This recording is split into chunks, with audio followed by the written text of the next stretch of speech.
Hello everyone, today I'm here to talk about a book that is easily one of my new favorite books of all time that I've been putting off talking about because I don't think that I can do it justice, but today I'm just buckling down and gonna give it a shot. It is The Girl Who Circumnavigated Fairyland in the Ship of Her Own Making by Catherine M. Valente. This is the first book in the Fairyland series and this was published in 2011. This particular edition has 247 pages and includes a lovely little interview with the author herself. First, I want to talk about my initial experiences with this book. I remember hearing about this book shortly after it came out. I mean, how can you not hear about or talk about a book with a title that long? And I tried to read it when it first came out. I think I purchased it on my Nook back when I still used my Nook, which was probably back in 2011 or 2012. And I just couldn't get into it, which was really disappointing because these covers are really cute.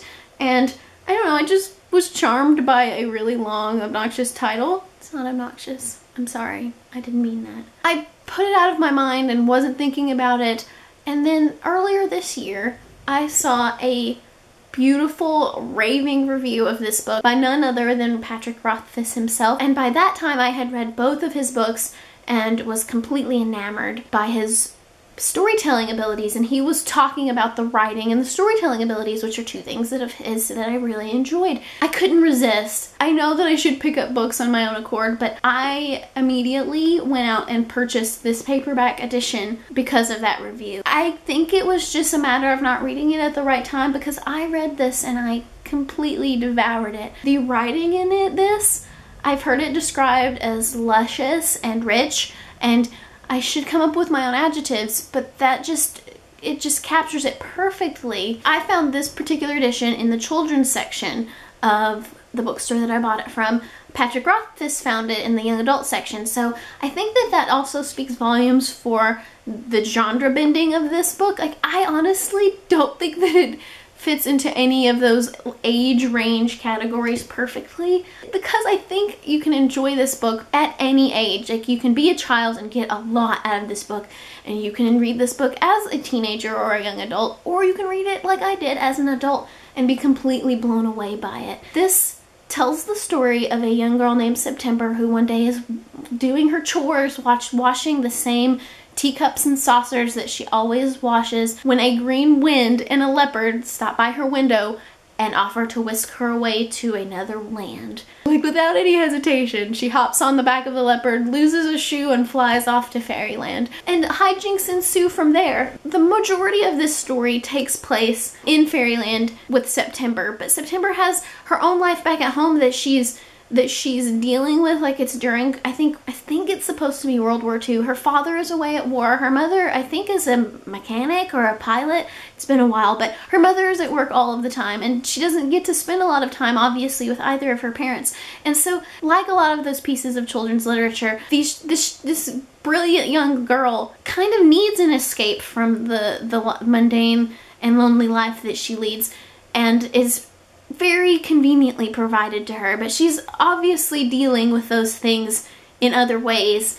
There are kind of similarities in the characters that she meets and the characters of her own life, but this book is so blatantly and obviously an homage to all the great children's literature. You can see elements of The Wizard of Oz, of Alice in Wonderland, of Narnia. Like, any great piece of children's literature has its tribute in this book. Oh, don't even get me started on the writing. Like, it's so poetic and lyrical and smart and funny. In some points it's very detailed and there's a lot of symbolism and metaphors, but it's still really easy to digest and it's not too much and it doesn't get boring. Although I will say, it's like eating like a nice piece of dark chocolate, like if you like dark chocolate. You don't want to gobble it all up too quickly. You want to savor that flavor in your mouth. Like, so while you want to see how the story concludes, you also want to savor the beautiful, beautiful languages that is in this book. I'm afraid that this video has just become a gush about this book. I really hope that you can give this a chance, and if you don't like it the first time around, set it aside for a couple of years and maybe revisit it at a different time in your life and maybe you'll feel differently. I think that that's really all that I have to say about the series. I've went on and I've read the second book. I think that so far that there are 4 books out, and I think there's going to be a total of 6 books. I'm trying to savor this series. I don't want to rush through it.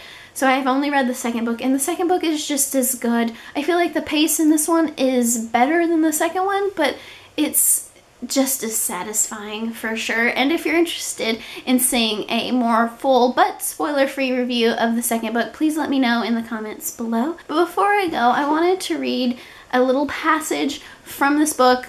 If you've watched my reread video that I recently posted, you'll know that I didn't mark any of the passages, but I found a passage on Goodreads that I'm going to read to you now so you can get a taste of the writing. One ought not to judge her. All children are heartless. They have not grown a heart yet. One ought not to judge her. All children are heartless. They have not grown a heart yet, which is why they can climb high trees and say shocking things and leap so very high grown-up hearts flutter in terror. Hearts wait quite a lot. That is why it takes so long to grow one. But as in their reading and arithmetic and drawing, different children proceed at different speeds. It is well known that reading quickens the growth of a heart like nothing else. Some small ones are terrible and fey, utterly heartless. Some are dear and sweet and hardly heartless at all. September stood very generally in the middle on the day the green wind took her, somewhat heartless and somewhat grown. As always, please feel free to share your thoughts on anything that I said here today in the comments below. Thank you all so much for watching, and I will see you tomorrow with a new video.